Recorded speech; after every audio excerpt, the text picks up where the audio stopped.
So, నిన్న తందూరి అయితే తెచ్చుకున్నా అని చెప్పాను కదా! అందులో అన్ని పీసెస్ తినలేక కొంచెం అలాగే ఉంచేసుకున్నాననమాట.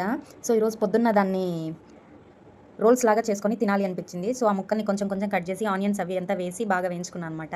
ఇదిగోండి చపాతీలు కూడా పలసగా చేసి పెట్టుకున్నాను. నెక్స్ట్ ఇంకా స్టఫ్ చేసి చూపిస్తాను. ఇలా చపాతీ తీసుకొని చపాతీ పైన అయితే మయోనీస్, కెచప్ 2 స్ప్రెడ్ చేసేసుకున్నాననమాట. ఇదిగోండి ఇలా కెచప్, మయోనీస్ పెట్టుకున్నా అని చెప్పాను కదా! దాని తర్వాత కుక్ చేసుకున్న చికెన్‌ని ఇలా స్ప్రెడ్ చేసుకోవాలనమాట. దాని తర్వాత కుక్ చేసుకున్నా కొద్దిగా ఆనియన్స్ అవి ఉన్నాయి. ఆనియన్స్, పచ్చిమిర్చి అవి కొంచెం spread చేసుకునేసేయాలి.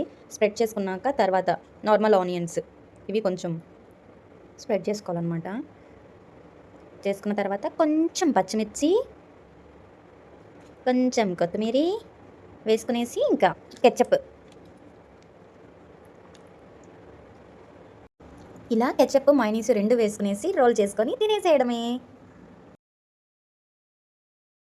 So finally chicken roll అయితే రెడీ అయిపోయిందనమాట. తినడానికి నేను రెడీగా ఉన్నాను. టేస్ట్ చేద్దాం ఎలా వచ్చిందో. Mayonnaise, ketchup.